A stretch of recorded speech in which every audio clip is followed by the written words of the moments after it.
Class में हम लोग बात कर रहे थे एन फैक्टर की, तो अब हमें उसी को क्या करना है, इम्प्लीमेंट करना। ठीक है, तो टाइट्रेशन में जैसे आपने पढ़ा होगा एसिड बेस टाइट्रेशन, ठीक है ना, आयनिक इक्विलिब्रियम में शायद आपने पढ़ा होगा। और हम लोग बेसिकली यहाँ पे बात करेंगे रेडॉक्स टाइट्रेशन। ठीक है, तो सीधा हम लोग लिखते हैं रेडॉक्स टाइट्रेशन।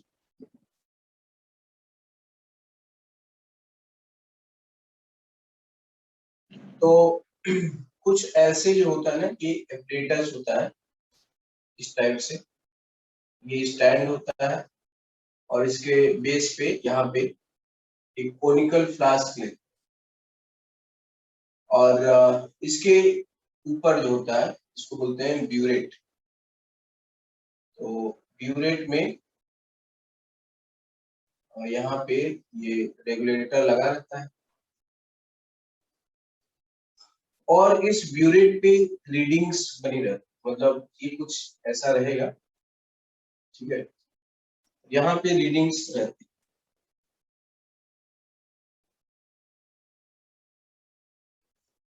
ये कुछ ऐसे बनाया रहता है। ठीक है, ये स्केल रहता है और इससे हम टॉप से देख सकते हैं कि जैसे ही हम इसको ना अलाउ करेंगे, जो इसके अंदर ऑक्सीडाइजिंग एजेंट या रिड्यूसिंग एजेंट या एसिड या बेस जैसा भी टाइट्रेशन होगा, तो जैसे ही यहाँ से ड्रॉप बाय ड्रॉप निकलना शुरू होगा तो आपका ये जो वॉल्यूम होगा ये ऊपर से खाली होना शुरू होगा।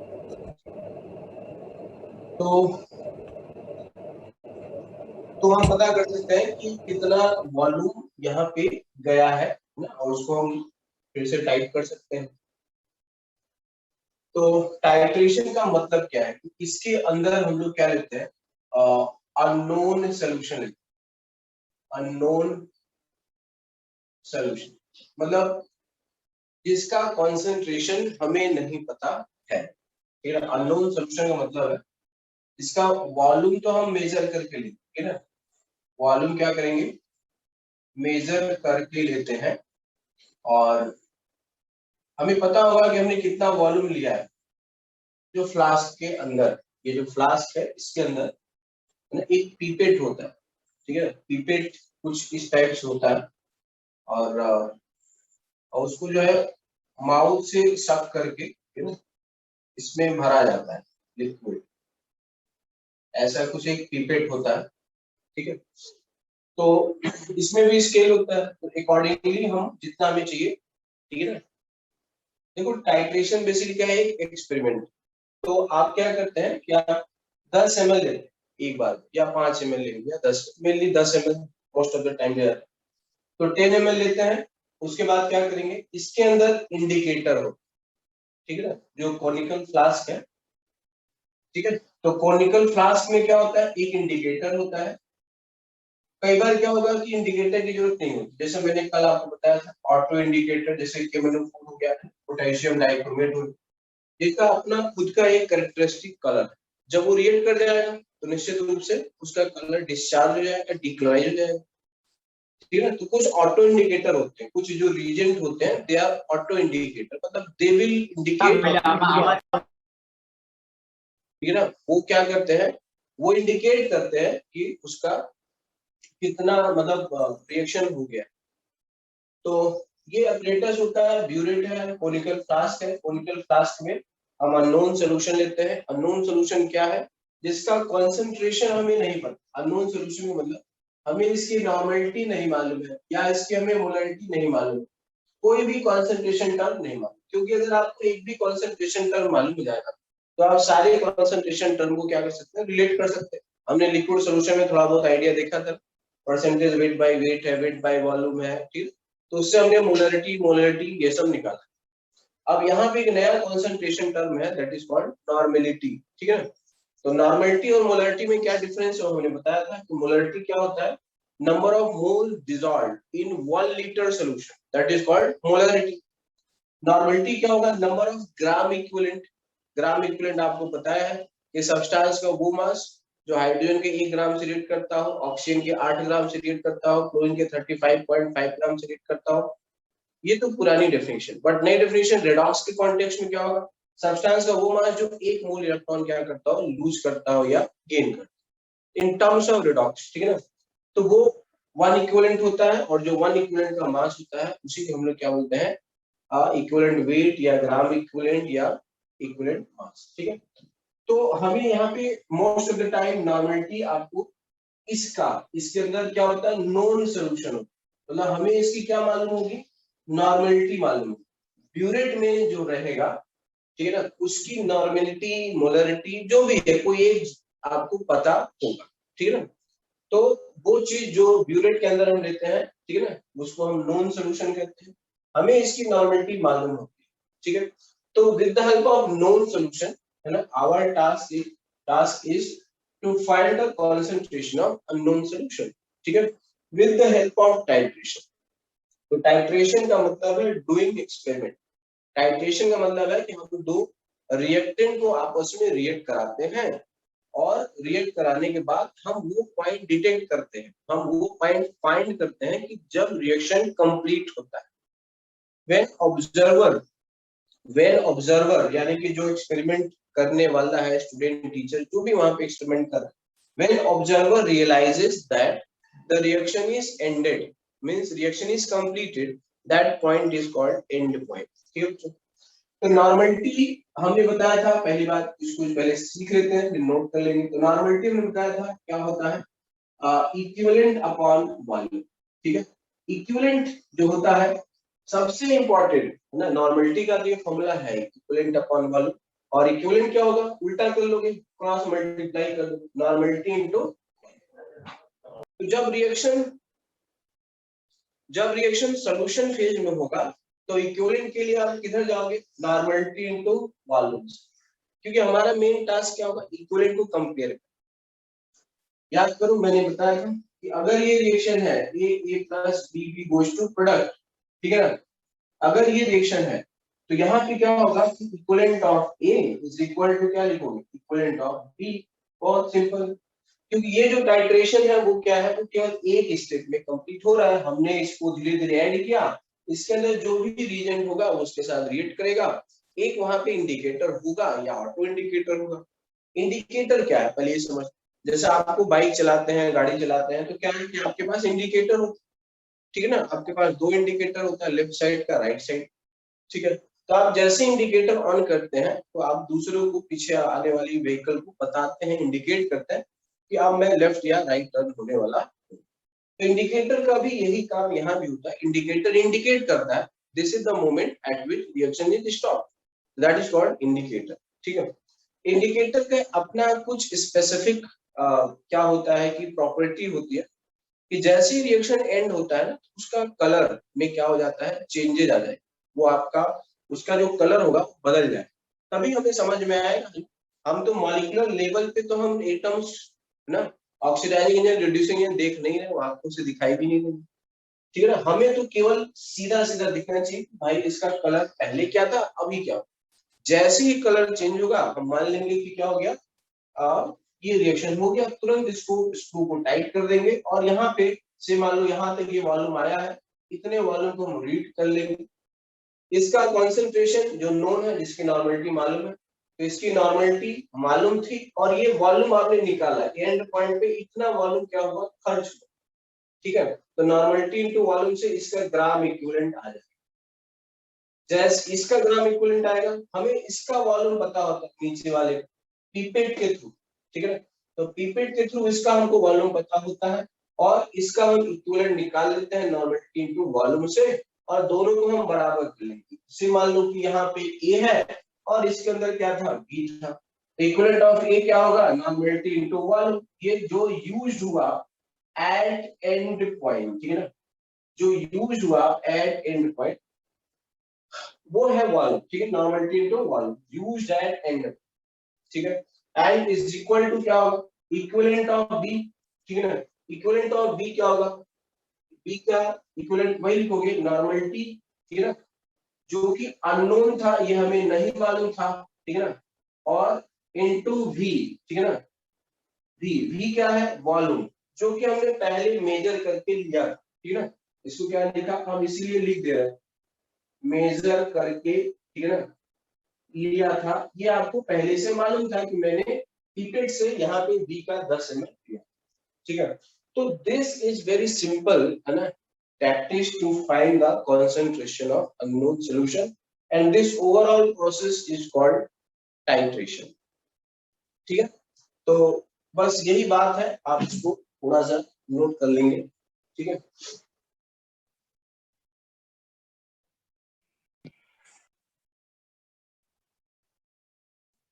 तो मैं बोलूँ, आप लोग लिखोगे कि मैं नोट कर यही भी लिख दूं? सर आप बोल दीजिए, ऐसे अच्छा रहे। ठीक ठीक, तो आप लिखो, पहले हेडिंग लिखो टाइट्रेशन, ठीक है, पॉइंट वाइज आप लिखना, ठीक है।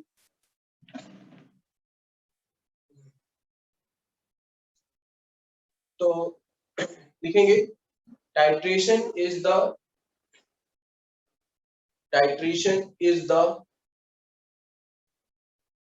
process of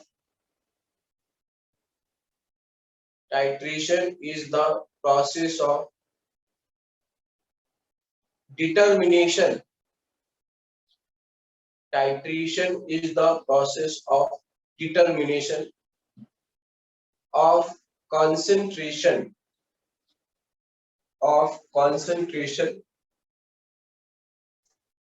of unknown solution. Titration is the process of determination of concentration of unknown solution with the help of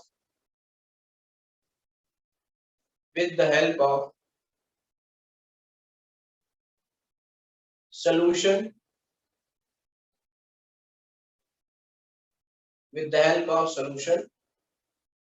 concentration of which is known, with the help of solution concentration of which is known, ठीक है। Sir determination के बाद एक बार फिर से बोल दीजिए, disconnect हो गया। is the process of determination of concentration of unknown solution with the help of solution the concentration of which is known, okay sir. ठीक है। अगला पॉइंट लिखेंगे, यूजुअली वी टेक ब्यूरेट, ठीक है ना, ये है ब्यूरेट, ठीक है। Usually we take burette in which known solution is filled. Usually we take burette in which known solution is filled and we take conical flask. We take conical flask in which a fixed volume, bracket में हम known लिख सकते, a fixed volume of unknown solution is taken. A fixed volume of unknown solution is taken. अगला point, sir fixed volume usually we take burette in which known solution is filled and in conical flask a fixed, bracket में हम known लिख सकते हैं ना, measured, a fixed, ठीक है ना, volume of unknown solution is taken, ठीक है। Yes sir. Next point, usually indicator is used, usually indicator is used, indicator is used which indicates the change of color which indicates the change of color at end point, END, at end point, bracket में लिखेंगे, and point के bracket में आगे लिखेंगे, ठीक है, when reaction is completed, and point का मतलब जब रिएक्शन क्या होता है, कंप्लीट, कंप्लीट का। ठीक है। Next point,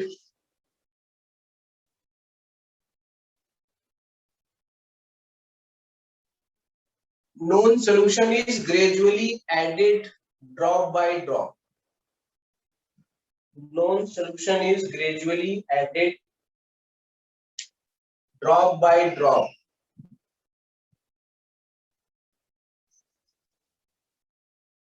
And flask is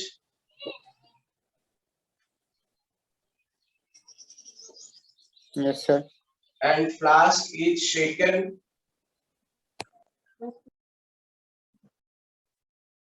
ठीक है ना, after few interval flask is shaken, flask को हिलाया जाता है जिससे कि जो रीजेंट आ रहा है ऊपर से ना वो बहुत अच्छे से मिक्स हो जाए, जिससे कि रिएक्शन पूरा कंप्लीट हो, एंड द फ्लास्क इज शेकन, ठीक है ना, after few interval at each interval so that reaction goes on smoothly.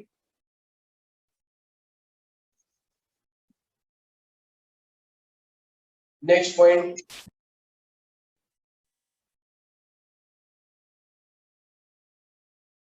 when end point is detected,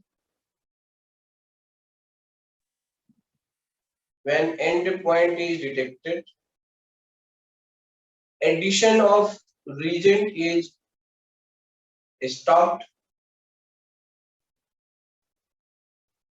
addition of reagent is stopped, and its volume reading is noted, and its volume reading यहाँ बताया is noted.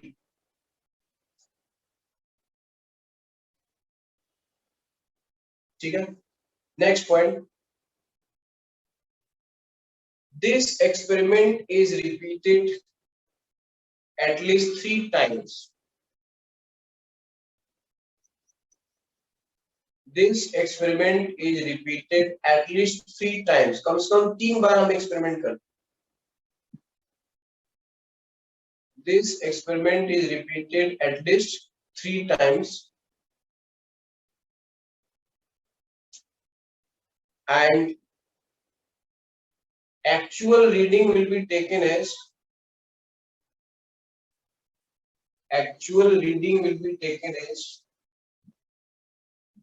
average of all reading.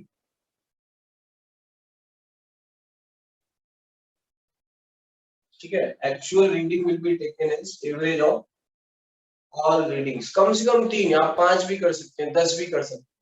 आप जितनी बार इस experiment को repeat करेंगे आपकी accuracy बढ़ती चली जाएगी, क्योंकि हम ह्यूमन एरर्स को मिनिमाइज करने की कोशिश करेंगे, इसलिए हम रिपीटेटिव टाइम्स ऑफ एक्सपेरिमेंट करते हैं, सो दैट जितने भी अगर हमने कुछ गलतियां की है ऑन एन एवरेज सब क्या हो जाए, बैलेंस हो, कम से कम रीडिंग, कम से कम एरर उसमें, ठीक है। Yes sir. तो अगला पॉइंट लिखेंगे, at equivalence point, ठीक है, at equivalence point oblique end point, दोनों में अंतर है, मैंने आपको बताया था ना, इक्विवेलेंस पॉइंट या एंड पॉइंट। वैसे तो एंड पॉइंट ही हम देख पाएंगे, इक्विवेलेंस पॉइंट असंभव है। इक्विवेलेंस पॉइंट जहां पे एरर 0 है वो इक्विवेलेंस पॉइंट, जो हम एक्सपेरिमेंट करते हैं उसमें एरर 0 नहीं हो सकता, तो यहाँ पे हम क्या लिखते हैं, वही लिखेंगे equivalent of A is equal to क्या होगा, इक्विवेलेंट ऑफ बी। सिंपल सी बात, इक्विवेलेंस पॉइंट या एट एंड पॉइंट पे क्या होगा, equivalent of A must be equal to equivalent of, ठीक है। तो ये था एक थोड़ा सा डिस्क्रिप्टिव पार्ट की, मैंने थोड़ा सा आपको थोड़ी बहुत फील कराने के लिए बता दिया है कि क्या है, ये कुछ भी नहीं है। अगर आपने मोल कंसेप्ट के क्वेश्चंस बहुत सारे अगर लगाए थे तो इसमें कोई बहुत ज्यादा मुश्किल नहीं है, क्योंकि 90% जो प्रॉब्लम होता है वो मोल वाला ही पार्ट, 10% वही एन फैक्टर, ठीक है। तो अल्टीमेटली हमें ये समझ में आना चाहिए कि कंपाउंड क्या है, एटम क्या है, ठीक है ना। We must be able to differentiate among. Atom का मास दिया है कि मॉलिक्यूल का मास दिया है, सैंपल क्या होता है ना, कई बार सैंपल दिया रहता है। तो बहुत बच्चे क्या होते हैं कि 11th में जो मोल कंसेप्ट उनको पढ़ाया गया होता है उस समय उतनी प्रैक्टिस किए नहीं होते हैं, तो इस वजह से उनको रेडॉक्स में दिक्कत आती है, ठीक है। क्योंकि उसका बेसिक वही है, अल्टीमेटली आपको रिएक्शन कराना। तो मैं थोड़ी बहुत ऐसी डिस्कशन कर लेता हूँ थोड़ा सा समझने के लिए आपको। तो देखो हमने कहा कि जैसे इक्विवेलेंट ऑफ ए, तो बहुत ध्यान से समझना है कि इक्विवेलेंट निकालते कैसे है, ये हमने आपको बताया। तो इक्विवेलेंट का जो मोस्ट मेरा जो फेवरेट फॉर्मूला है वो सिंपली यही है, एन फैक्टर, ठीक है, इनटू मोल। ये हम सबसे ज्यादा यूज करने की कोशिश करते, इसलिए यूज करने की कोशिश करते हैं क्योंकि आपने एक आध महीने मोल कंसेप्ट पढ़ा, ठीक है। तो अगर आपने एक महीना मोल कंसेप्ट पढ़ा है तो आप उसको यहाँ पे अप्लाई करो, एन फैक्टर इनटू मोल, आप यही चीज समझेंगे। अगर वॉल्यूम दिया है, जैसे इस टाइप का apparatus है, वॉल्यूम वगैरह दिया है, तो हम दूसरा फॉर्मूला जो लगाएंगे क्वांटिटी इनटू वॉल्यूम। तो कई बच्चे ये रट लेते हैं कि N1 V1 is equal to N2 V2, आप इसको रटे नहीं, फील करिए है सिंपल। आपको हमने बताया था normality is equal to equivalent upon volume. Equivalent क्या है, नॉर्मलिटी इनटू वॉल्यूम। तो अगर रीजेंट 1 है तो उसका नॉर्मलिटी और उसका वॉल्यूम इसको बोलते हैं N1 V1, और ये होता है N2 V2। लेकिन ये तभी एप्लीकेबल होगा ना जब वो एंड पॉइंट हो, जब वो एंड पॉइंट होगा तभी एप्लीकेबल होगा, हमेशा एप्लीकेबल नहीं होगा। ये ध्यान रखेंगे कि कब रिएक्शन ओवर हो रहा है, कब रिएक्शन फिनिश हो रहा है, कब इंडिकेटर ने इशारा किया, कब इंडिकेटर ने कलर चेंज किया। जैसे आपने पढ़ा होगा फेनोल्फथालीन होता है, मिथाइल ऑरेंज होता है, मिथाइल रेड होता है, ठीक है ना। तो ऐसे 3-4 इंडिकेटर्स हम लोग इस्तेमाल करते हैं। इंडिकेटर्स का एक अपना स्पेसिफिक कलर होता है, ठीक है ना, वो डिपेंड करता है पीएच पे, है ना। जैसे अगर हम एसिड बेस टाइट्रेशन करते हैं तो पीएच जब वेरी करता है तो इंडिकेटर जो होता है उसका इक्विलिब्रियम बहुत तेजी से क्या होता है, इन्फ्लुएंस होता है, और वहां पे ली चटलियर प्रिंसिपल पिक्चर में आता है। और इस वजह से क्या होता है, उसके कलर, उसका जो आयोनाइज्ड फॉर्म होता है और उसका जो अनआयोनाइज्ड फॉर्म होता है, उनमें उनका जो अमाउंट होता है बहुत तेजी से वेरी कर जाता है। एग्जाम्पल थोड़ा सा मैं आपको बताने की कोशिश कर रहा हूँ, जैसे कि फिनोल्फथालीन जो होता है, ठीक है ना, फिनोल्फथालीन का एक अपना पीएच रेंज होता है, ठीक है। फिनोल्फथालीन का जो पीएच रेंज होता है वो 8.3 से लेकर के 10 के बीच में लाई, और फिनोल्फथालीन को शॉर्टकट में HPH लिखा जाता है, और ये कुछ इस तरह से है, H plus pH minus. Indicator क्या है, सिंपली इंडिकेटर एक कंपाउंड है और कुछ नहीं। इंडिकेटर एक कंपाउंड है, वो ऑर्गेनिक कंपाउंड हो सकता है, वो इनऑर्गेनिक कंपाउंड हो सकता है, ये कंपाउंड है। और इसका बहुत ही लिटिल अमाउंट लिया जाता है, बहुत थोड़ा अमाउंट लिया जाता है, ठीक है ना। ऐसा नहीं कि अब इसका इतना ज्यादा ले लो कि यही इंडिकेटर ही सोल्यूशन के पीएच को चेंज कर, ठीक है ना। हम बहुत लिटिल अमाउंट, 1 ड्रॉप 2 ड्रॉप की ले लेते हैं और ये। तो देखो ये जो इंडिकेटर है इसका अमाउंट तो बहुत कम है, जब इसका अमाउंट बहुत कम है तो इसकी वजह से सॉल्यूशन के पीएच पे चेंज नहीं होगा। इसकी वजह से सोल्यूशन के पीएच पे चेंज, जैसे आप जानते हैं एक्वा रिजिया बहुत ही खतरनाक लिक्विड है जिसमें HCl और HNO3 है ना, स्ट्रॉन्ग एसिड 3:1 की रेशियो होगा।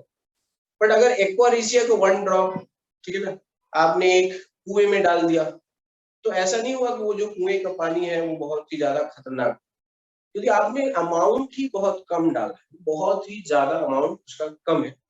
तो आपको इसी तरह समझना है कि ये बहुत ही लिटिल अमाउंट होता है, इसकी वजह से सोल्यूशन के पीएच में चेंज नहीं होगा, लेकिन इसका इक्विलिब्रियम पीएच के चेंज से बहुत ज्यादा हैम्पर होगा, बहुत ज्यादा अफेक्ट होगा, क्योंकि इसके इक्विलिब्रियम में H+ आया है। ऑल्दो ये बहुत कम देगा, लेकिन अगर इस सोल्यूशन में HCl हो, सोच के देखो, फिनोल्फथालीन का जो K होता है बहुत कम होता है, ऑर्डर ऑफ 10⁻⁻10 के राउंड में होता है ना, अबाउट उसके ऑर्डर में। तो HCl अगर मान लो H+ और Cl- जाता है, ये कॉमन एन इफेक्ट लगाएगा, इस रिएक्शन को पीछे भगाएगा। और क्योंकि ये बहुत ही वीक एसिड है, तो जैसे अगर कहा कि न्यूट्रल सोल्यूशन, अच्छा ये जो pH- होता है, इसका जो कलर होता है ये पिंक होता है, और ये जो होता है ये कलरलेस होता है, ठीक है ना, ये इस तरह से होता है कि जो आयोनाइज्ड फॉर्म है वो पिंक कलर का है, जो ये अनआयोनाइज्ड, ये आयोनाइज्ड, तो ये पिंक कलर का होता है और ये कलरलेस। तो अगर मैं कहूं कि सोल्यूशन न्यूट्रल है तो ये बहुत ही वीक एसिड है, ठीक है ना। तो अगर ये बहुत वीक एसिड है तो क्या होगा, क्या ये डिसोसिएट होगा? नहीं, टेंडिंग टू 0 डिसोसिएट होगा। इवन एसिटिक एसिड डिसोसिएट नहीं होता। एसिटिक एसिड का K क्या होता है? 1.8 × 10⁻⁵। तो एसिटिक एसिड का K बहुत कम होता है, उसका 0.1 m लेंगे तो भी बहुत कम डिसोसिएट होता है, उसके डिसोसिएशन को हम लोग नेग्लेक्ट करते हैं, उसके डिग्री ऑफ डिसोसिएशन को 1 के रेस्पेक्ट में नेग्लेक्ट कर देते हैं। तो वैसे यहाँ भी जो फिनोल्फथालीन होता है, ठीक है, इसका डिसोसिएशन बहुत कम होगा, तो न्यूट्रल सॉल्यूशन में ये इक्विलिब्रियम लेफ्ट साइड ही रहेगा, ठीक है, न्यूट्रल सॉल्यूशन में ये इक्विलिब्रियम लेफ्ट साइड में रहेगा। अच्छा, एसिडिक सॉल्यूशन रहेगा तो और ज्यादा लेफ्ट में रहेगा, क्योंकि यहाँ में क्या रहेगा, कॉमन है इफेक्ट। इस इक्विलिब्रियम को अगर राइट में डिराइव करना है तो क्या होगा, आप इसमें बेस डाल, अगर बेसिक सॉल्यूशन होगा, ठीक है ना, सॉल्यूशन जैसे इसमें NaOH डाल दिया, सिर्फ हटा के हमने क्या डाल दिया, NaOH डाल दिया, तो अगर जो NaOH होगा वो क्या करेगा, इस H+ से रिएक्ट करेगा, तो ली चार्लियर प्रिंसिपल पिक्चर में आएगा। तुमने कहा कि OH- आया, इसको खा गया तो ली चार्लियर प्रिंसिपल आएगा, कहेगा यार तुमने तो H+ को घटा दिया, तो मैं इसको पढ़ाऊंगा, ये रिएक्शन किधर लेके जाएगा, फॉरवर्ड। तो बेसिक मीडियम में ये इसका जो कलर होगा वो क्या हो जाएगा, पिंक हो जाएगा, समझ गए। तो ये है इंडिकेटर का एक बेसिक फंक्शन। ये जो इंडिकेटर होता है वो सिंपली एक कंपाउंड होता है, उसके दो हिस्से होते हैं, एक आयोनाइज्ड हिस्सा होता है और एक अनआयोनाइज्ड हिस्सा होता है। आयोनाइज्ड हिस्सा का जो कलर होगा डिफरेंट होगा, अनआयोनाइज्ड हिस्सा का जो कलर होगा वो डिफरेंट होगा। इनका जो परसेंटेज होता है आयोनाइज्ड और अनआयोनाइज्ड, इसको हम लोग कैसे चेंज कर सकते हैं, with the help of change of pH. तो ये generally phenolphthalein, methyl orange, methyl red, ठीक है ना, मिथाइल ब्लू, ये सब जो होते हैं जनरली क्या होते हैं, एसिड बेस टाइट्रेशन के लिए यूज करते हैं।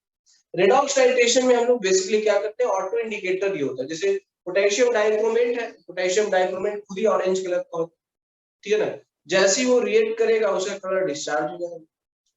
Fe2+ जैसे फेरस सल्फेट, ये डर्टी ग्रीन कलर का होता है, ठीक है। ऑक्सैलिक एसिड है तो कलरलेस है, ठीक है ना, उसको अगर हमने उसमें ऑरेंज वगैरह डालना शुरू किया, ठीक है, या KNO4 पर्पल डालना शुरू किया, तो ये ऑटो इंडिकेटर की तरह एक्ट करते हैं। तो हम वहां पे क्या कर लेंगे, उसको सेल्फ इंडिकेटर होता है या ऑटो इंडिकेटर होता है, वहां निकाल लेंगे। और अगर ऐसा कुछ नहीं है तो आप क्या करोगे, इसी टाइप का एक सुटेबल इंडिकेटर हम इस्तेमाल करें, ठीक है। ये जस्ट मैंने एक बेसिक बात कही है, ये मेनली एसिड बेस टाइट्रेशन में इस्तेमाल होता है। अगर आपने रेडॉक्स पढ़ लिया है तो एसिड बेस में भी कोई दम नहीं है, वो इससे भी आसान है, वहां पे एन फैक्टर 1 2 आपको हमने बता ही दिया है। ये जो टाइट्रेशन है, ऐसा नहीं एसिड बेस के लिए अलग से कुछ पढ़ने की जरूरत है, सब कुछ इसी के साथ हो जाएगा, ठीक है। तो लेट अस मूव अहेड, हम बात करते हैं थोड़ा थोड़ा कुछ चीजों को कैलकुलेट करने का जो ट्रिक।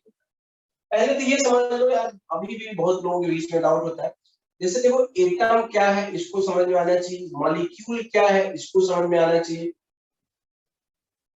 तो कई लोग क्या होते हैं परसेंटेज में बहुत ही भयंकर गलती करते हैं, कुछ परसेंटेज दे दिया जाता है तो वहां पे वो उनका मिस्टेक होने लगता है। तो जैसे पहली बात ये समझो ना, हमेशा मोल, ये देखो ये जो मोल है ना, ये केमिस्ट्री का सबसे बेसिक है ना, बेसिक टर्म्स है, ठीक है ना, बेसिक फिजिकल क्वांटिटी है। अगर हम इस पे बहुत अच्छे से कंफर्टेबल होंगे तो कोई भी कैलकुलेशन आपका बनता जाए। तो जैसे मान लो आपने लिखा है कि N2H4 है, अब बताओ ये मॉलिक्यूल है, परसेंटेज कैसे निकालते हैं ना, इसमें आएगा सब कुछ आएगा, रेडॉक्स में सब कुछ आ गया, परसेंटेज कैसे निकालते हो ना, कई बच्चे सोचते हैं सर परसेंटेज मुझे नहीं आ रहा है, आता उनको है मगर वो लगा नहीं। जैसे परसेंट ऑफ नाइट्रोजन क्या होगा, परसेंट ऑफ हाइड्रोजन होगा, बड़ा सिंपल है यार। परसेंट ऑफ नाइट्रोजन का क्या लिखोगे, मास ऑफ नाइट्रोजन लिखोगे, अपॉन क्या लिखोगे, टोटल मास लिखोगे, और क्या लिखोगे, इनटू 100 लिखोगे, बड़ा सिंपल है। तो अगर इसका परसेंट ऑफ हाइड्रोजन हम बिल्कुल जीरो से बढ़ा के मानते हैं कि तुम्हें कुछ नहीं आता, ठीक है, थोड़ा बहुत 10 5 15 मिनट हम ज्यादा लगा देंगे, but that will help you a lot, ठीक है। परसेंट ऑफ नाइट्रोजन जैसे यहाँ क्या लिखोगे, तब 2 into 14 लिखोगे, डिवाइड बाय क्या लिखोगे, 2 into 14 प्लस 4 into 1 into 100, यही तो करना है। तो अगर आपको कोई कंपाउंड दिया है तो आप परसेंटेज ऑफ ईच एलिमेंट आप निकाल सकते, ठीक है। ये एक छोटा सा एग्जांपल। अच्छा मान लो कि जैसे हमने कहा कि जब किसी को थोड़ा सा चेंज करेगा, बोलेगा कि चलो बच्चे बताओ कि ये जो सैंपल है ना, एक सैंपल है, किसका सैंपल है, Na2CO3 Na2CO3 का सैंपल। अब बोला कि ये जो है ये क्या है, 40% प्योर है, समझ गए ना। अब इसी परसेंटेज आएगा। अब बच्चे क्या करते हैं कि यही सब जो बेसिक चीजें होती है उसको इंटरप्रेट नहीं कर पाते और उनका पेन डूब जाता है, फिर सोचते हैं यार ये तो टफ। तो पहले इसको समझो कि आपको कंपाउंड कैसे दिया जाए, सोल्यूशन कैसे बनाया जाए, ठीक है, डाइल्यूशन का क्या इफेक्ट होता है, पानी डालने से क्या होता है, परसेंट का मतलब क्या है, उसको अच्छे से फील करना। जैसे हमने कहा कि बताओ कि एक सैंपल है, सैंपल समझते हो, कोई भी नमूना आप सैंपल जिसको आप एनालिसिस करते हैं, ये एक सैंपल है, कहा कि ये 40% प्योर है, ठीक है ना। तो अगर ये 40% प्योर है मतलब, अच्छा एक चीज और है, परसेंट जो होता है ना इनिशियल अमाउंट पे डिपेंड नहीं करता, ठीक है ना। परसेंट जो होता है इनिशियल अमाउंट पे डिपेंड नहीं करता, ठीक है। जैसे आपने कहा कि मेरा जो टेस्ट हुआ 500 का हुआ, मैं 80% लाया, दूसरा स्टूडेंट ने कहा कि मेरा जो जेई का टेस्ट हुआ 300 का हुआ और मैं भी उसमें 80% लाया, तो हम लोग क्या मानेंगे, दोनों इक्विवेलेंट है, दोनों एक जैसे, दोनों की कैपेबिलिटी क्या है, सेम। तो परसेंट इनिशियल मास पे डिपेंड नहीं करेगा। पहली बात, आप कोई भी अमाउंट ले लो, परसेंट जो रहेगा वो इंटेंसिव प्रॉपर्टी है, परसेंट मतलब हमेशा सेंट यानी कि 100 से ही कंपेयर, ठीक है। जैसे कहा कि 40% प्योर है, तो अगर 40% प्योर है तो इसका मतलब मान लो कि सैंपल कितना है, 100 ग्राम, बड़ा सिंपल है, जब भी परसेंट है तो 100 ग्राम सैंपल मान लो, बेस्ट तरीका होता है 100 ग्राम सैंपल मान लो। अब इससे बोलेगा कि sample of Na2CO3 which is 40% pure, find the percent of nitrogen, sorry find the percent of sodium या find the percent of carbon in this sample, ठीक है। तो कैसे करोगे, मैं ऐसे ही एक डिस्कशन कर रहा हूँ, ऐसा नहीं कि आप सब कुछ नोट करें, आप कर भी सकते हैं जो आपको फील लगेगा। तो जैसे हमने कहा कि ये 40% प्योर है, ये Na2CO3 है, तो बताओ कि परसेंट ऑफ सोडियम क्या होगा, परसेंट ऑफ सोडियम क्या है। तो मैं मान लूंगा यार कि चलो मान लेते हैं कि 100 ग्राम क्या है, 100 ग्राम सैंपल है, तो इसका मतलब 100 ग्राम सैंपल कहा कि 40% प्योर है, इसका मतलब इसके अंदर 40 ग्राम क्या है, Na2CO3। ये हमें दो चीज आ गई, 40 ग्राम Na2CO3। अब तुम ध्यान से देखो, जो Na2CO3 है उसमें सोडियम, देखो अगर मॉलिक्यूल मालूम है, ये बड़ा सिंपल सी लाइन में लिखने जा रहा हूँ लेकिन इतना इंपॉर्टेंट है, मॉलिक्यूल का क्या मालूम है, मोल मालूम है, मोल पता, ठीक है ना, मॉलिक्यूल का मोल पता है, तो तो हर एक एटम का क्या आ जाएगा बोलो, हर एक एटम का मोल आ जाएगा।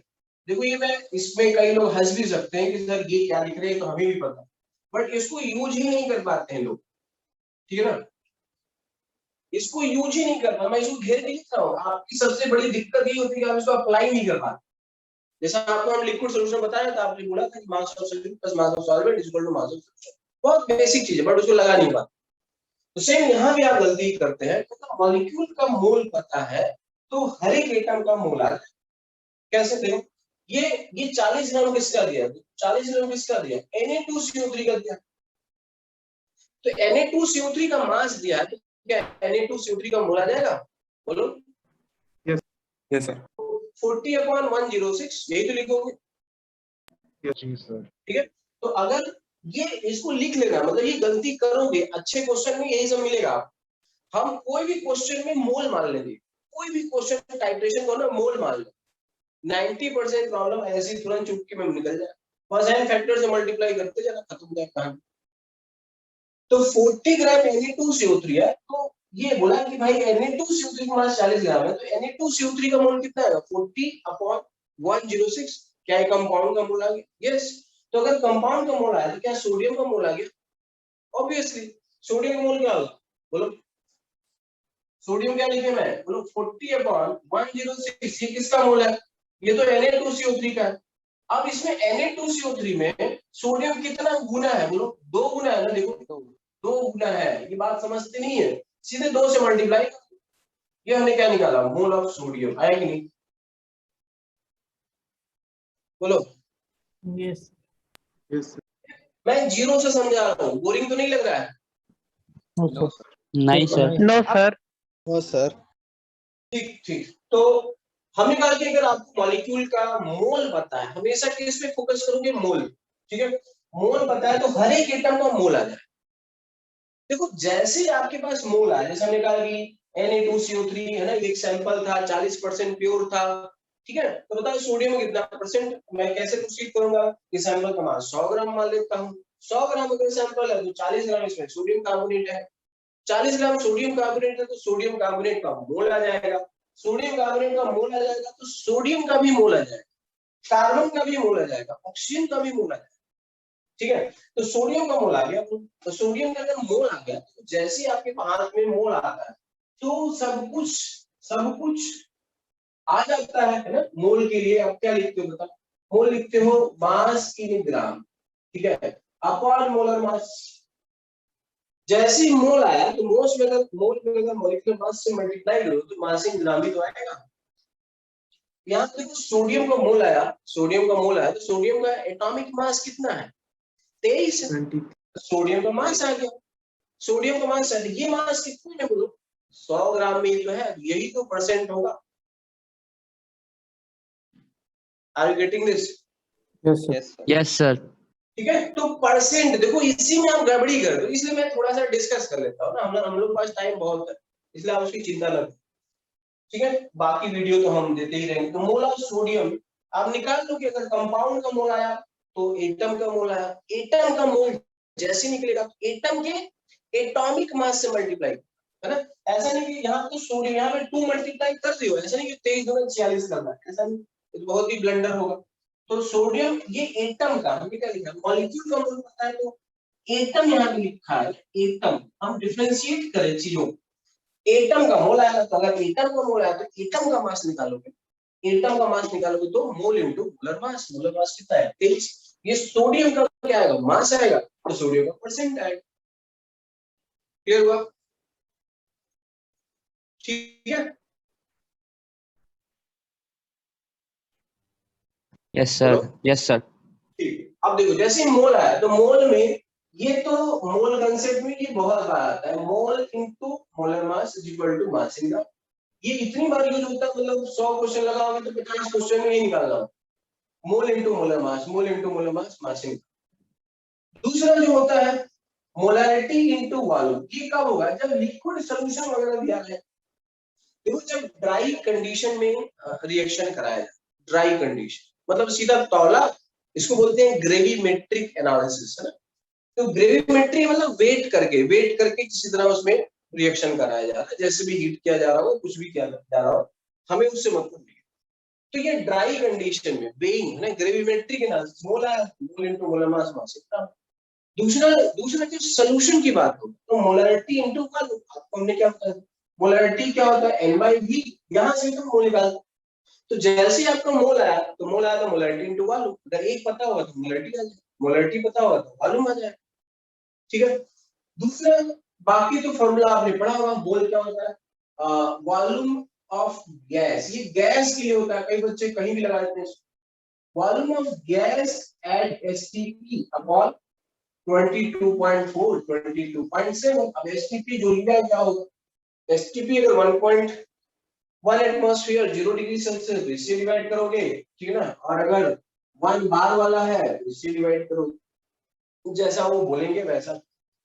तीसरा जो होता है वो n अपॉन एम्पलीट्यूड नंबर, ठीक है। तो हमेशा देखो कि आपको आपने मोल कांसेप्ट पढ़ा है, ठीक है। मॉलिक्यूल को फोकस करोगे तो एटम पे फोकस आ जाएगा, एटम का मास आ जाएगा, तो एटम का मोल आ जाएगा, बाकी मासेज वगैरह जो होंगे ऐसे निकालेंगे, ठीक है। तो एक छोटा सा डिस्कशन हमने किया। दूसरा जैसे हमने आपसे बताया कि इक्विवेलेंट है, इक्विवेलेंट क्या है, एक तो फॉर्मूला है n फैक्टर इनटू मोल है, ठीक है। दूसरा फॉर्मूला है नॉर्मलिटी इनटू 1, या मोल की जगह क्या लिख सकते हो, मोलरिटी इनटू वॉल्यूम, ठीक है। और तीसरा क्या लिखोगे, नॉर्मलिटी इनटू वॉल्यूम। तो अगर केवल आपको मास दिया है, नंबर ऑफ पार्टिकल दिया है, तो मोल निकालोगे, मास दिया तो मास इंटू अपन मोल मास, मोल आएगा, मोल में n फैक्टर से निकालोगे तो n इक्विवेलेंट आ जाएगा। मोलरिटी दिया है, वॉल्यूम दिया है, उसमें अगर n फैक्टर से मल्टीप्लाई करोगे तब भी इक्विवेलेंट आएगा। नॉर्मलिटी दिया है, वॉल्यूम दिया है, तो उसमें अगर n फैक्टर से मल्टीप्लाई करोगे सिंपली n इनटू v। तो हमारे पास केवल तीन ही तरीका है क्या निकालने का, n फैक्टर निकालने।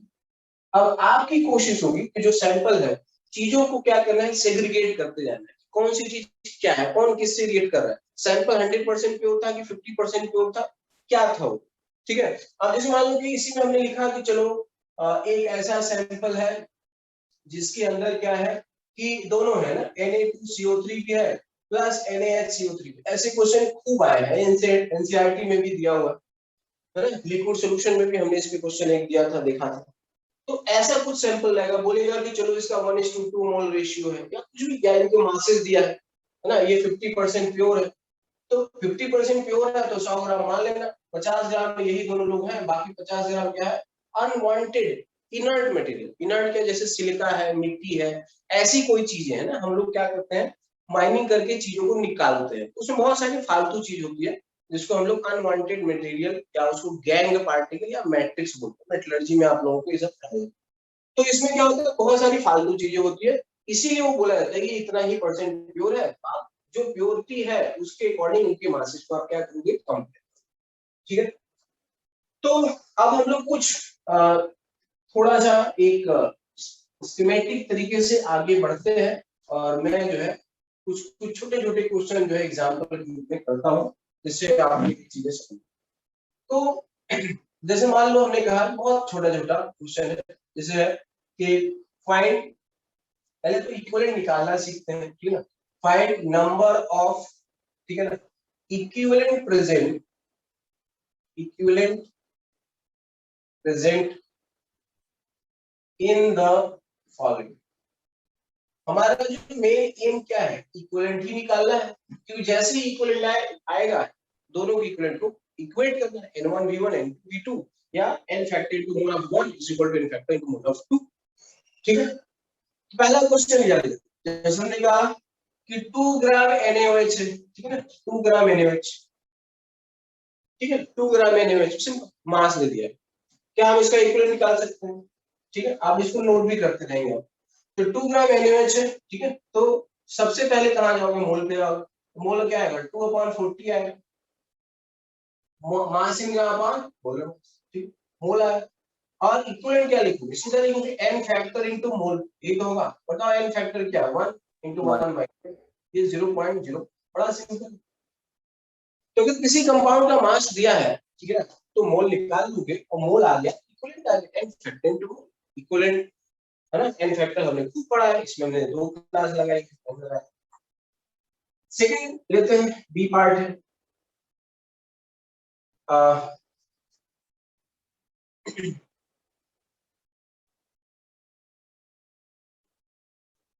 जैसे हमने कहा 15.8 ग्राम, ठीक है ना, KMnO4 है, और यहाँ पे हमने लिखा एसिडिक मीडियम, ठीक है ना, मीडियम क्या है, एसिडिक। आपको मैंने बताया था कि अगर KMnO4 होगा Mn+. हाँ, उसके लिए n फैक्टर 5 लेना है एसिडिक में, न्यूट्रल या वीकली में 3 लेना है, और स्ट्रांगली एल्कलाइन में 1 लेना है। तो सीधा इसका भी देखो मास दिया है, तो इसका मोल आ जाएगा, ठीक है, मोल आएगा 15.8 अपॉन, शायद 150 ही आएगा, 39 प्लस 55 प्लस 64, ठीक है ना,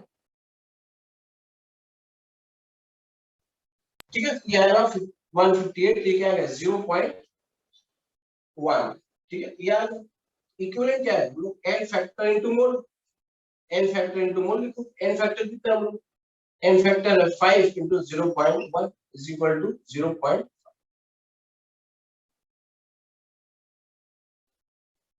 एसिडिक मीडियम, अगर केमिलोफोर के लिए अगर हमने मीडियम नहीं दिया तो आप एसिडिक मीडियम अपने आप से क्या कर लेंगे, मान लेंगे। वो अंडरस्टूड है। If medium is not given for केमिलोफोर तो आप उसको एसिडिक मीडियम ही ट्रीट कर लेंगे,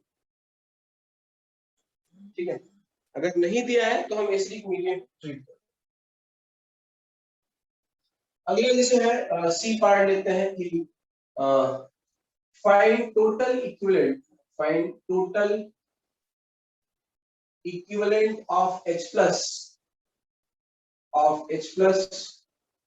in 100 ml of 0.2 m H2SO4 plus 50 ml of 0.1 m HCl। Simple सी बात। तो कहा कि दो सॉल्यूशन को मिला के आपको देख बताओ यार H प्लस का इक्विवेलेंट क्या होगा, क्योंकि जब आप एसिड बेस रिएक्शन कराओ H प्लस ही होगा, H माइनस। तो अगर आपने दो एसिड को मिक्स कर दिया है, सिंपल है, इसकी वजह से इसकी वजह से टोटल H प्लस निकाल।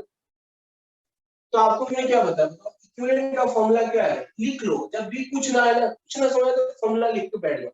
एक तो हमने नॉर्मलिटी इनटू वॉल्यूम बताया, दूसरा बताया n फैक्टर इनटू मोल बताया, तीसरा मोल की जगह क्या लिखोगे, मोलैरिटी इनटू वॉल्यूम, बस यही तो है। जब आपको लगे कि यार मेरा पेन नहीं चल रहा, मुझे कुछ नहीं समझ, इनको लिख लो। अब देखो क्या दिया है, सिंपल, अपने आप चीज दिख जाएंगे। अच्छा यही तो है इसमें, इसमें इधर इतना भागने की जरूरत नहीं।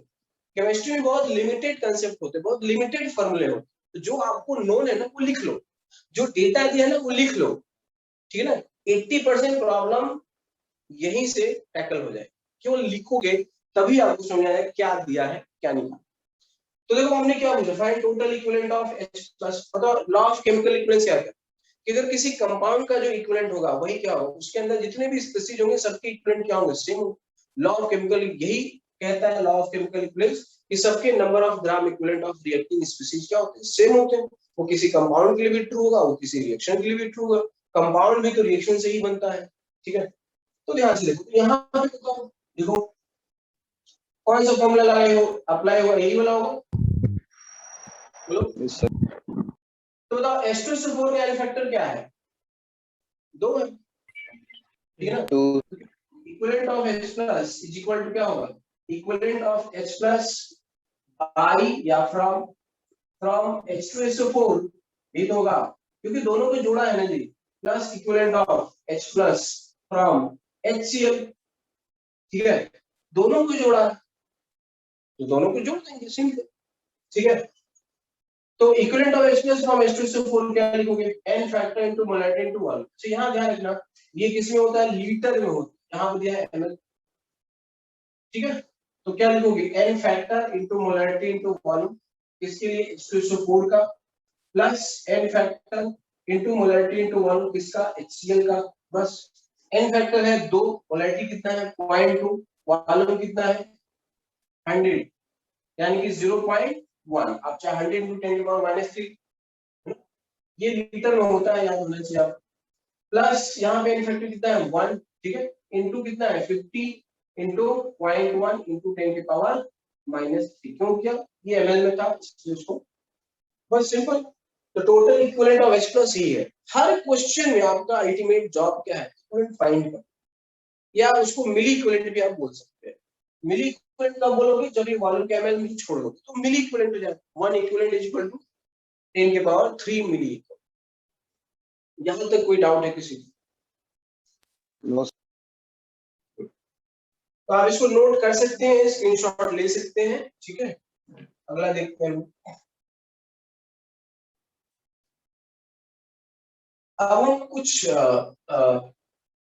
थोड़ा सा और हम लोग अपने एनालिटिकल अप्रोच पे, हमारे पास देखो एक सोल्यूशन है, ठीक है ना। किसका सोल्यूशन है,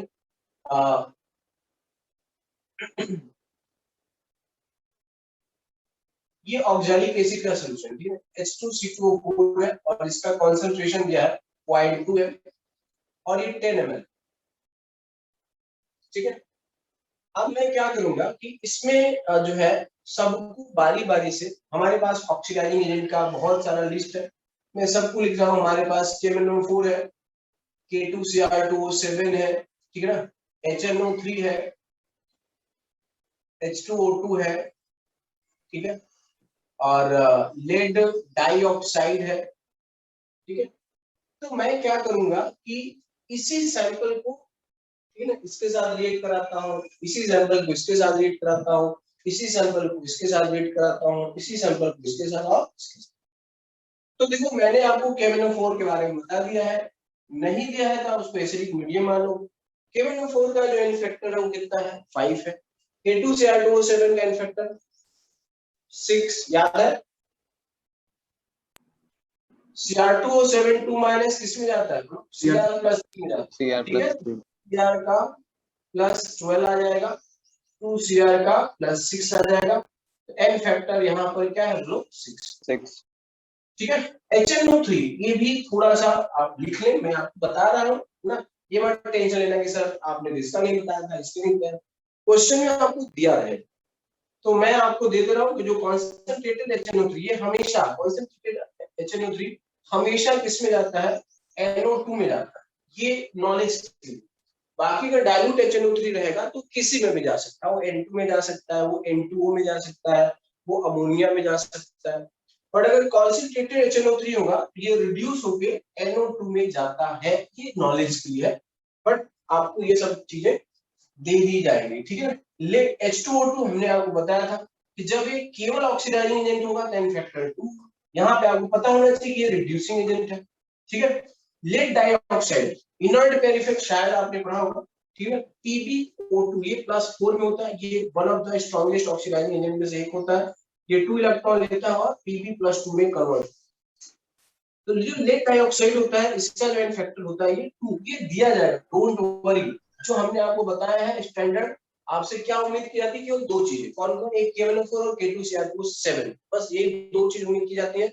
इसका एन फैक्टर आपको अपने आप से यूज करना, बाकी का एन फैक्टर वो रिएक्शन लिख के देगा, ठीक है। तो उसके लिए आप टेंशन न ले, या वो डिस्क्राइब करके दिया कि लेड डाइऑक्साइड जो है इसमें जाता है, ठीक है। चलो तो अब मैंने कहा कि चलो वी हैव दिस रीजन, ठीक है। Now we want to really, है ना, दिस सैंपल, ये सैंपल अनलिमिटेड है, मतलब ये है ना 1 लीटर होगा सबका, है ना, एक बार 10 ml इसके साथ रिएक्ट कराएंगे, इसके साथ रिएक्ट कराएंगे। जस्ट मैं कैलकुलेशन को थोड़ा सा आपका क्लियर करना चाहता हूं, ठीक है ना। तो चलो पहला हमने लिया कि हाउ मच, है ना, ये हाउ मच मास, यानी हम सबका मास ही निकालते हैं, ठीक है। चलो पहला पहला ए पार्ट लिया, ठीक है ना, डी का के लिए फर्स्ट। तो पहला लिया कि how much mass of KMnO4 is required to react completely with 10 ml, ठीक है। तो क्या है, पहला है how much mass of KMnO4, ठीक है, is required, ठीक है, छोटा हो रहा है, how much mass of KMnO4, ठीक है ना, will react with, ठीक है, 10 ml of 0.2m H2C2O, ठीक है। ये क्वेश्चन बड़ा सिंपल सा,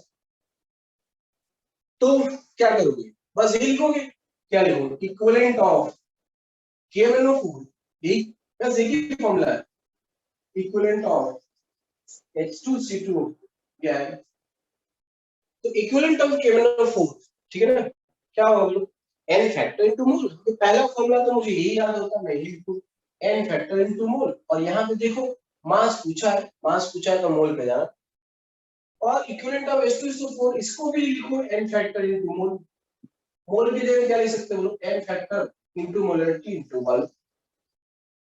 जो डेटा दिया है वैसे ही चलना पड़ेगा, कोई डाउट है यहाँ पे? No sir. ठीक है, तो बताओ अब आपको H2C2O4 का n फैक्टर मालूम है? Yes sir. H2C2O4 ने कहा ये बेहद इंपॉर्टेंट है, ठीक है, C2 में जाता है H2 में जाएगा जैसे, ठीक है। वो अपने हिसाब से दिया जाएगा, तो उसके लिए आपको टेंशन नहीं, हमें बस इसका फाइनल प्रोडक्ट चाहिए। ये 2 कार्बन का होता है +6, 2 कार्बन का होता है +8, n फैक्टर जो होता है वो 2। S2C2O4 बहुत ही ज्यादा क्या है, इंपॉर्टेंट, ठीक है। तो चलो, तो इसका क्या होगा बोलो, 2 मोलैरिटी कितना है बोलो, मोलैरिटी है 0.2, वॉल्यूम कितना है 10 ml यानी 10 के पावर -3, अभी लिख कर, ठीक है। तो ऑप्शन आपका जो आंसर आ रहा है कितना है, 4 × 10 के पावर -3, ये आया इसका ऑक्सैलिक एसिड। बताओ KMnO4 do you know in factor, yes 5 × मोल, ठीक है। तो मोल क्या है, ये आएगा 4/5 × 10 के पावर -3, कितना आएगा 0.8 × 10 के पावर -3। व्हाट इज मास, मास क्या होगा, मोल इनटू मोलर मास होगा, फिर तो मोल कितना है 0.8 10 के पावर -3, मोलर मास जो है 158, ये कितना आएगा ग्राम,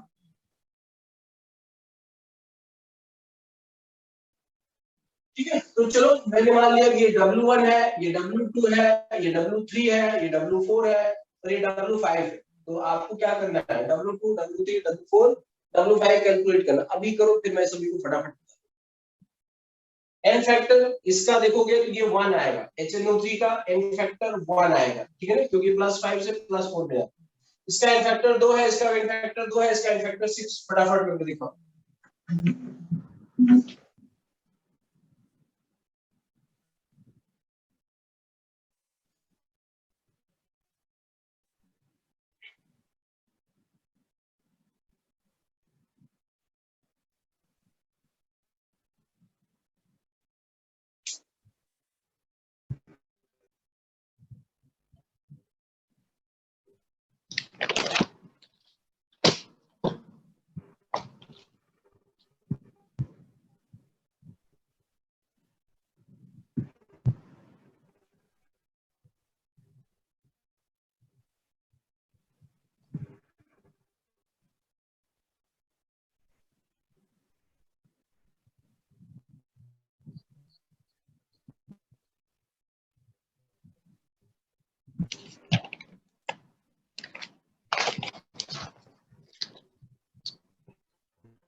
चलो अब हम ट्राई करते हैं फटाफट।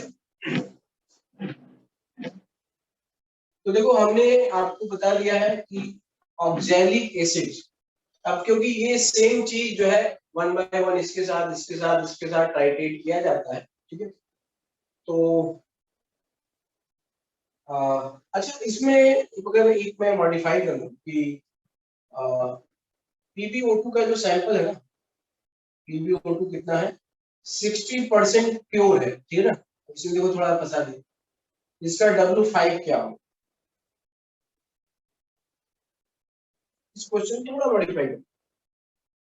तो चलो देखते हैं। तो देखो हमने ऑक्सैलिक एसिड का ये इक्विवेलेंट निकाल दिया, कितना है 4 × 10 के पावर माइनस। तो फॉर K2Cr2O, ठीक है, तो हम लेते हैं सेकंड जो है K2Cr2O7। इसके लिए क्या लिखोगे, n फैक्टर इनटू मोल, ठीक है, इज इक्वल टू यही वाली चीज मैं अब दोबारा नहीं करने जा रहा। Yes, sir. तो 4 × 10 के पावर माइनस, n फैक्टर कितना है 6, 6. और की जगह मास कितना है W2 अपॉन मोलर मास, ठीक है।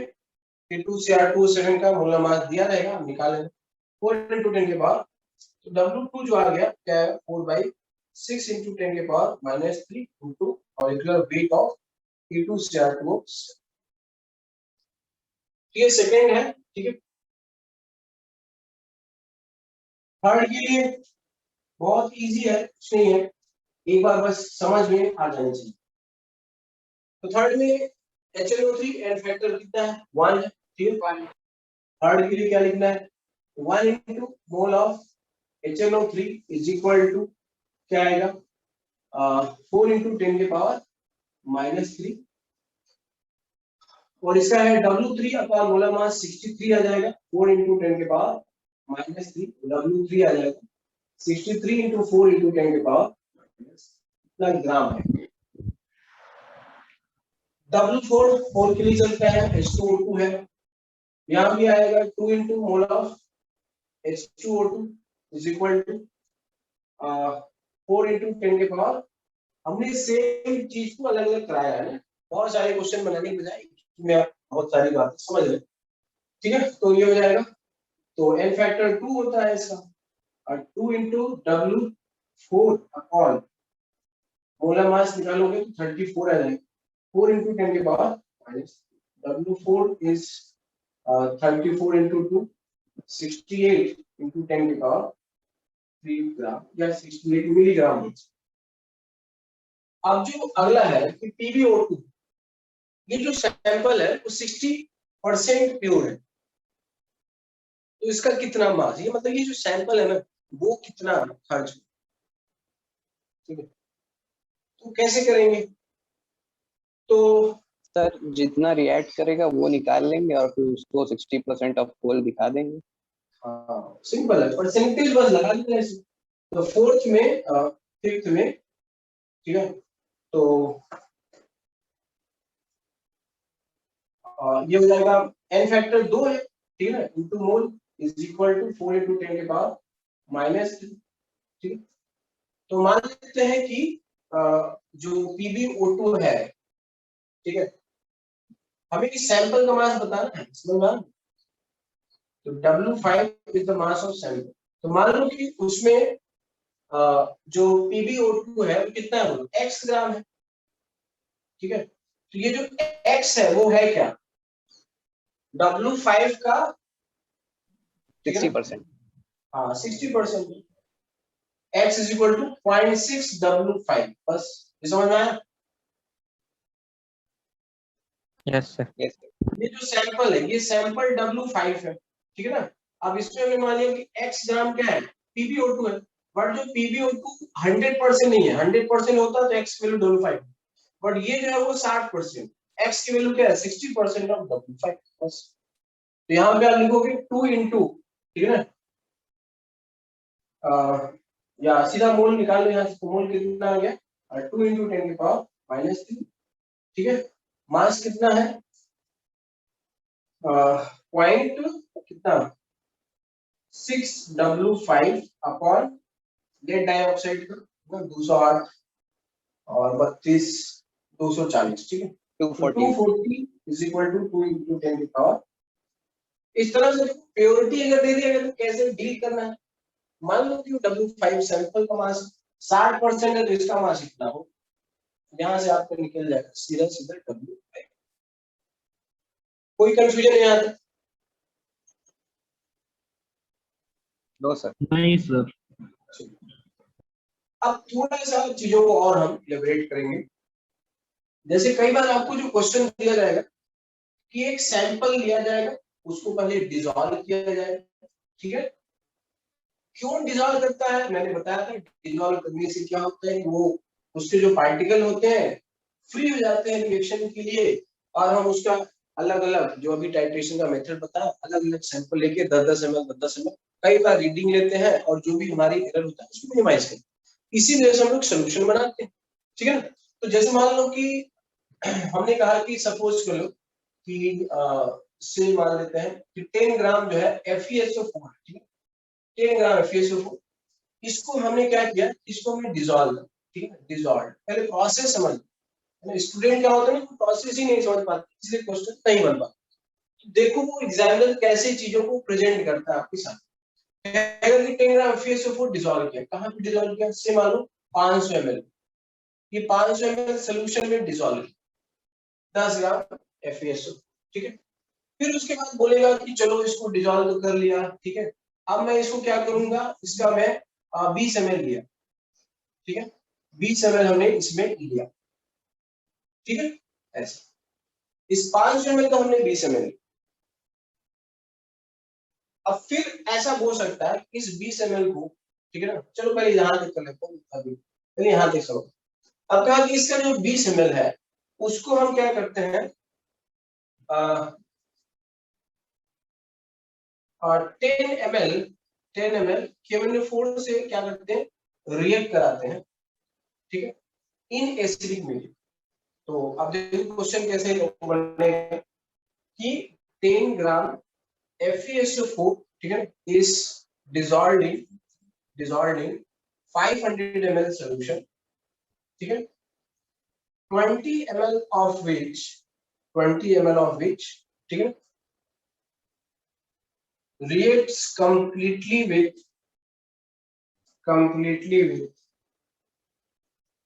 with ठीक है। चलो मैं इसमें 2-3 क्वेश्चन, पहला लिया कि 1 ml KMnO4, है ना, किसमें, एसिडिक मीडियम में। दूसरा लिया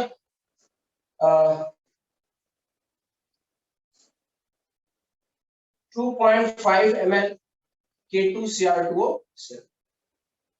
बताओ क्वेश्चन क्या पूछा है,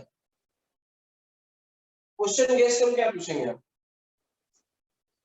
देखो वॉल्यूम दिया है तो नॉर्मलिटी पूछ सकते हैं, मोलरिटी पूछ सकते हैं, बस हमारे पास तो यही फॉर्मूला था, equivalent is equal to, formula तो देखो क्वेश्चन पूछेगा कि तुम्हें पता होना चाहिए।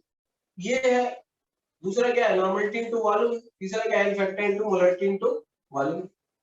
तो क्या क्वेश्चन पूछेगा, देखो वॉल्यूम दिया या तो नॉर्मलिटी पूछ सकता है या मोलरिटी पूछ सकता है, बस ये दो ही चीज पूछे, ठीक है। तो चलो कैसे हैंडल करना है,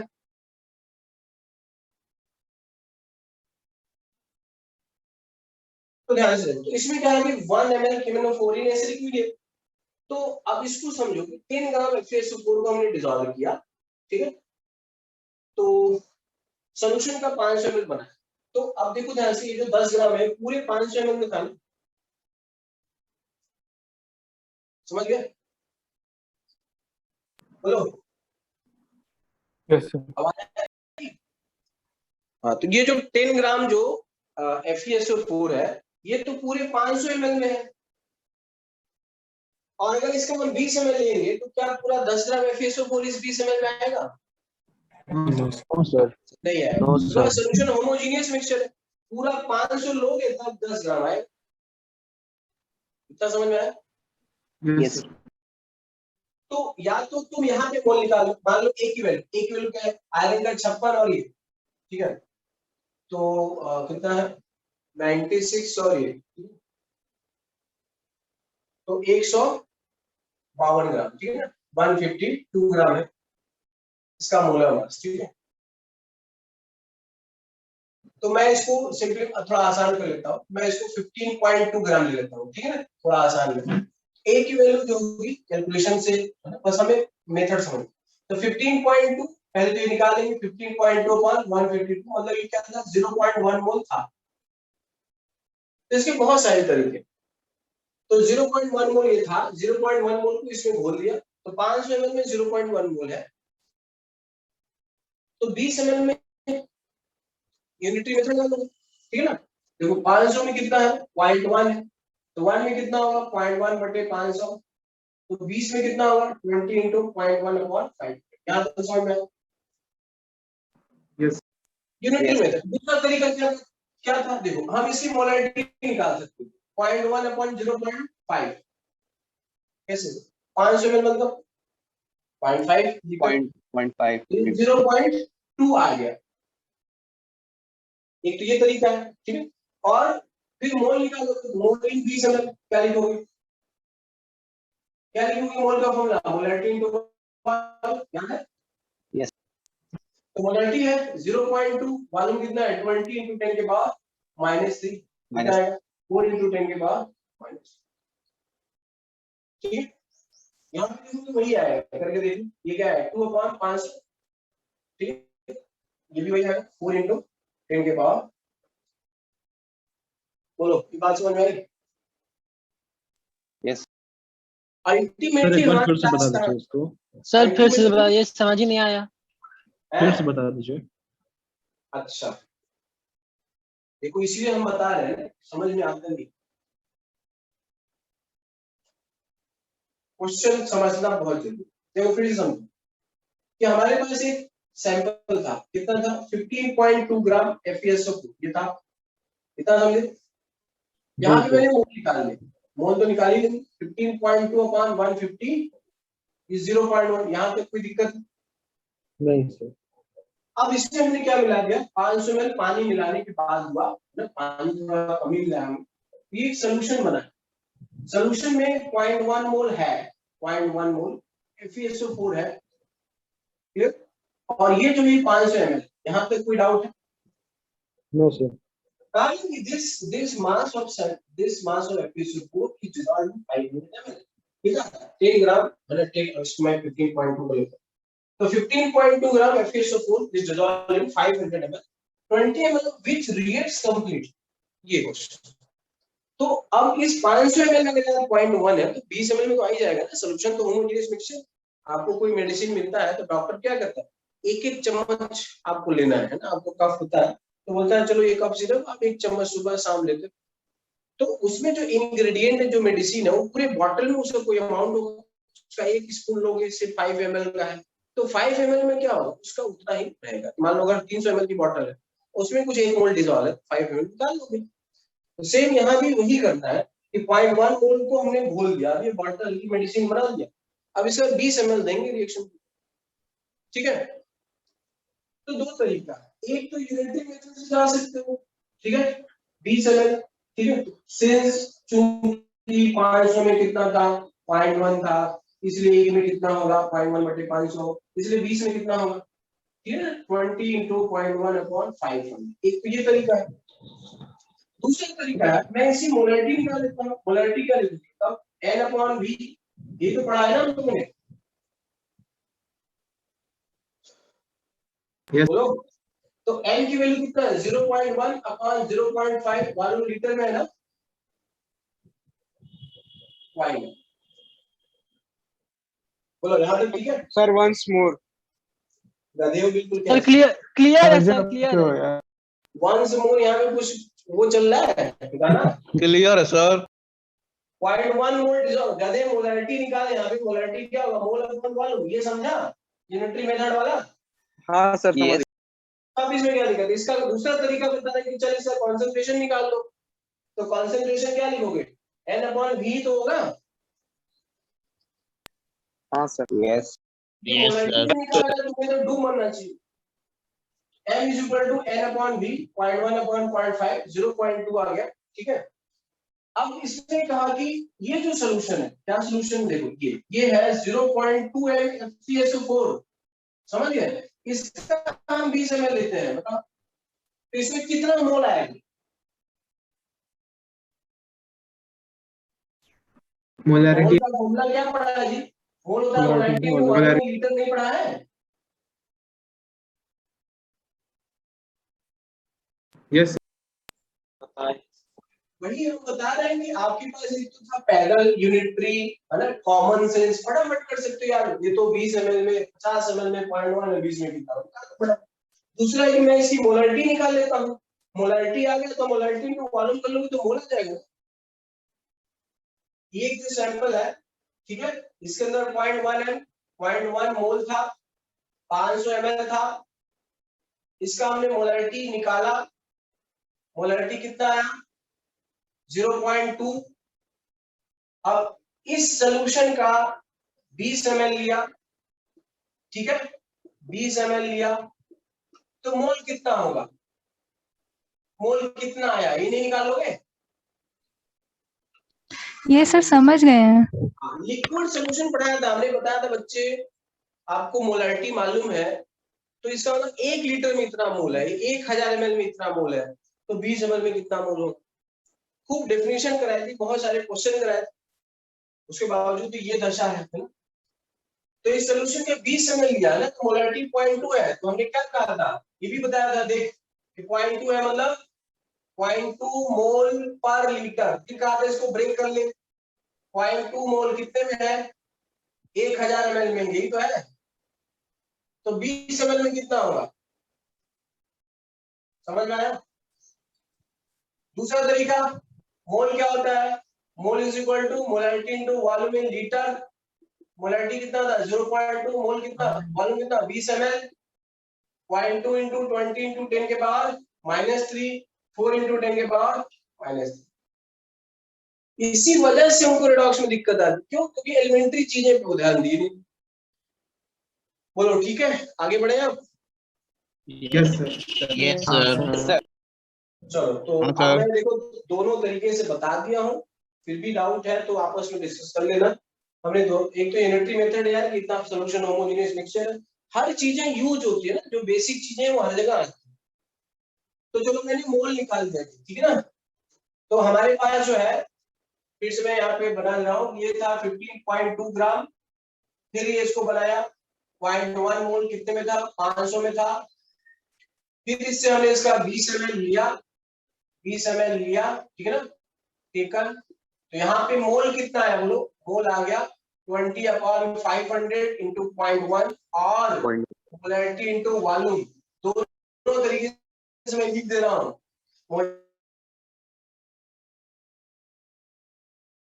सर आप रुक गए हैं। Yes, sir. सर वीडियो रुक गई है। Yes sir. उसके बाद कहा कि 1 ml केमेनोफोर, 1 ml केमेनोफोर इससे रिलेट कर, ये कौन है जी? ये FeSO4 है ना, ये FeSO4। यस FeSO4 केमेनोफोर क्या है? Oxidizing element.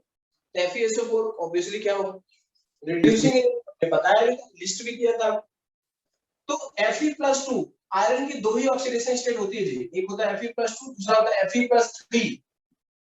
ये इसमें जाएगा, इसका बोल एन फैक्टर क्या होगा? 1। बस ये ध्यान रखना, आयरन के लिए जब भी आएगा 1 रखना, ठीक है? प्रोवाइडेड एक पार्टिकल हो।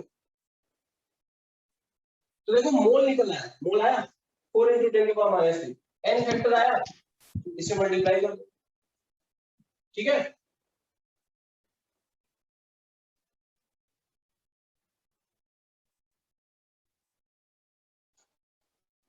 समझ गए? तो यहां से लिखोगे इक्विवेलेंट ऑफ Fe+2 कितना आएगा बोलो? N factor into mole. N factor कितना है? 1। मोल कितना है? 4 × 10⁻⁻। देखो मैंने तुमसे कहा ना कि टाइट्रेशन को हम लोग मल्टीपल टाइम रिपीट कर, इसीलिए क्या हुआ ना, 15.2 ग्राम FeSO4 को घोला, सॉल्यूशन बनाया, 500 ml ज्यादा बनाया, जिससे कि हम मल्टीपल टाइम उसको रिपीट कर सके। लॉजिक समझो, प्रोसेस समझो। तो 500 ml में अगर 0.1 मोल है, 20 ml में मोल आएगा, मोल आएगा तो इक्विवेलेंट है, बस यही बात समझ ली। तो इक्विवेलेंट ऑफ Fe आ गया। अब देखो पहला क्वेश्चन क्या 1 ml KMnO4 क्या लिखोगे इक्विवेलेंट। अब इसमें हमने क्या पूछा है नॉर्मलिटी, इसमें क्या पूछा है मोलरिटी। मान लो दोनों में अलग अलग पूछा तो क्या क्वेश्चन है कि 1 ml of KMnO4 react with above solution, react with above कौन above 20 ml of FeSO4 जो कि कैसे बना है 0.1 मोल पहले इसमें घोला 500 ml फिर उसमें 20 ml। ठीक है तो क्या लिखोगे equivalent of KMnO4 is equal to वही चलेगा इक्विवेलेंट ऑफ FeSO4 ये हम निकाल चुके हैं 4 into 10 के पावर -3। इक्विवेलेंट ऑफ KMnO4 क्या लिखोगे बच्चों नॉर्मलिटी इनटू वॉल्यूम। सिंपल क्योंकि नॉर्मलिटी पूछा है तो नॉर्मलिटी वॉल्यूम कितना है 1 ml है 10 के power -3 is equal to 4 into 10 के पावर -3 n की वैल्यू कितना है ये देखो इंटीजर टाइम में क्वेश्चन बन गया।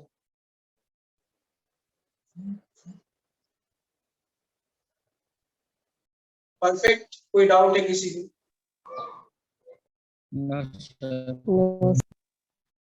फिर से पूछ सकते हो डांट खा लो कोई बात नहीं कहीं अगर डाउट है पूछ लो कोई कंफ्यूजन। चलो और क्वेश्चन आएगा चलो आगे बी देखते हैं बी में कैसे करेंगे बोलो इसी सॉल्यूशन को हम लोग करा रहे थे ना किससे 2.5 से ना बी पार्ट में क्या था बी पार्ट में 2.5 ml क्या था K2Cr2O7 ये है ठीक है और ये किससे रिएक्ट कर रहा है ये 20 ml FeSO4 से जिसकी मोलरिटी क्या थी 0.1 ऐसे लिखो दिस है ना ऐसे तो क्या लिखोगे ये वही आया था 4 into 10 के पावर -3 मोलरिटी इनटू ठीक है ना ये 0.2 था सॉरी तो आप इसका क्या लिखोगे बोलो n फैक्टर इनटू मोल है ना यस मोल की जगह molarity into volume in litre कई बार मिली को ले लेते हैं ml में लेते हैं तो कर लेना मैं हमेशा इक्विवेलेंट में ही करता हूं ठीक है तो n फैक्टर की वैल्यू 6 मोलरिटी नहीं मालूम मालूम है 2.5 4 into 10 के पावर m की वैल्यू कितनी आ गई 15 आ गई है तो 4/15 into 10 के पावर याद है मोल पर लीटर क्लियर हुआ यस सर चलो और क्वेश्चन करते हैं डोंट वरी हम तब तक नहीं रुकेंगे जब तक बिल्कुल तुम्हारा क्लियर नहीं सर वॉल्यूम उधर लीटर में है ना सर 10h में -3 कैंसिल हो जाएगा ना यस अच्छा ठीक 10 के पावर -3 करो कैंसिल हो जाएगा। चलो अगला क्वेश्चन है बिल्कुल इसी तरह से डेटा बस बदल देते हैं तो यहाँ पे हमने लिया कि लैंग्वेज लिख लेते हैं सो दैट थोड़ा समझने की कोशिश करें हमने लिया कि 10 ml solution of H2C2O4 ठीक है is diluted to 100 ml 5 ml of which ठीक है reacts completely with 1 ml of 0.01 m ठीक है KMnO4 in acidic medium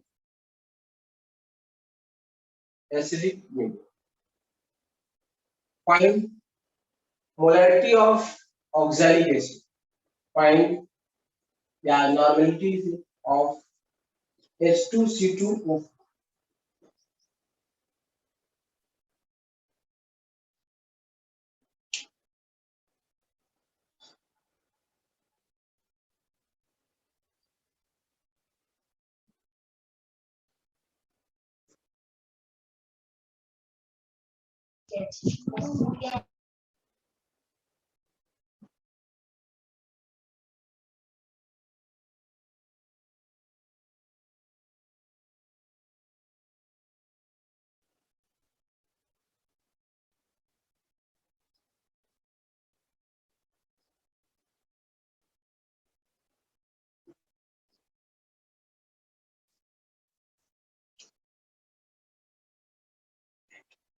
तो पहले तुम्हें क्या करना है ना, उसका लेआउट बना लेना है, ठीक है, क्या कहा गया है और उसको पहले हम समझते जाएंगे, सेग्रीगेट करते जाएंगे तो आंसर।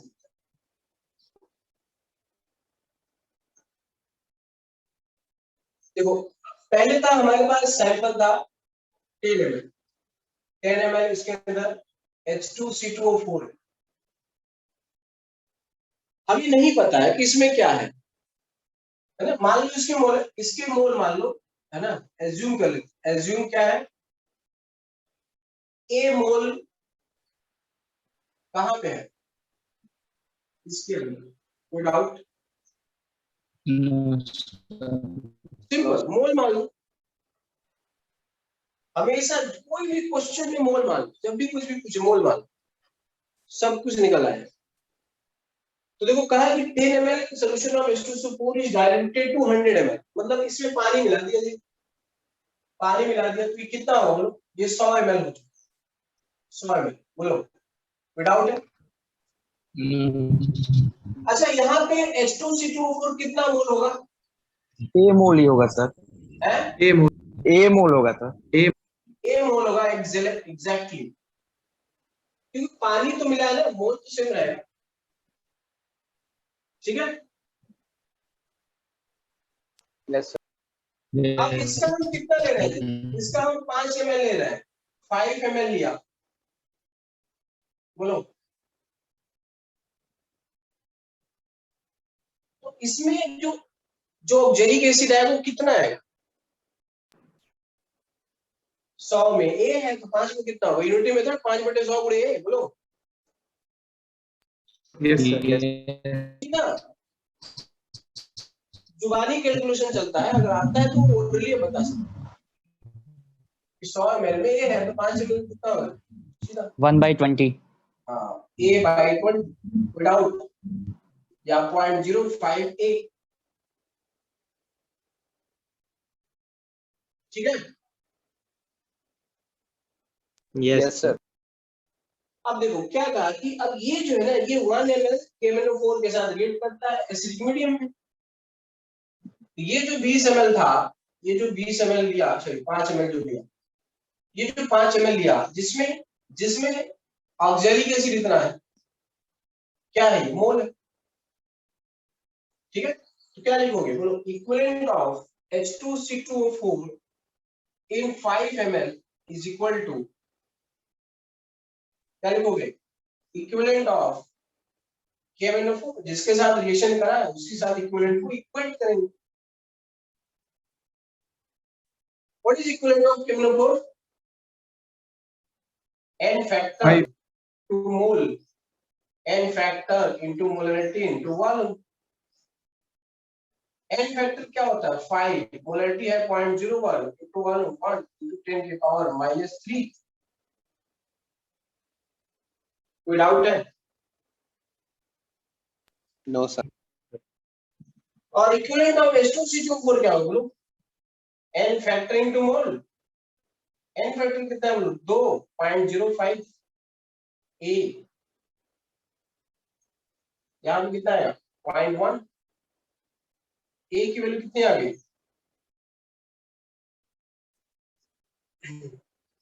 0.5 into 10 के पावर, समझ में आया, ये 0.1 आ जाएगा, यस सर, ठीक है। यस सर, तो देखो मोल मानने के बाद में कितनी चीजें एकदम सिंप्लीफाई हो जाए, बहुत आसानी से निकल जाए। अब देखो ये मोल हमने कहा माना था, इसी में तो माना था, बोलो यस यस सर, ये मोल मालूम है, वॉल्यूम पता है, मोलरिटी, मोलरिटी आ जाएगा, यस या दूसरा इक्विवेलेंट क्या होता है, n फैक्टर या नॉर्मलिटी पूछा नहीं थी, तो नॉर्मलिटी क्या होता है, n factor into molarity. n factor into molarity, ये होता है ना मोलैरिटी से molarity yes n Yes, factor sir. Into molarity into sorry हाँ n फैक्टर इनटू मोल इनटू 1 अपसाइड n फैक्टर बोलो 2 सर मोल मोल बाय कितना? वॉल्यूम। 0.5 10 के पावर -3 -3 सर मोलैरिटी मोल bye गड़बड़ लिख वॉल्यूम, दिया ना, मैं तो मोलैरिटी मोल बाय वॉल्यूम हो। नॉर्मलिटी होगा मोल अपॉन वॉल्यूम होगा, ठीक है, मोल की वैल्यू है इक्विवेलेंट अपॉन वॉल्यूम होगा, ये होगा n factor into mole upon volume. ठीक है तो n फैक्टर की वैल्यू कितना है 2, मोल है 0.5 10 के पावर -3, वॉल्यूम कितना है 10 इनटू 10 के पावर -, ठीक है, यस सर 10 के पावर यानी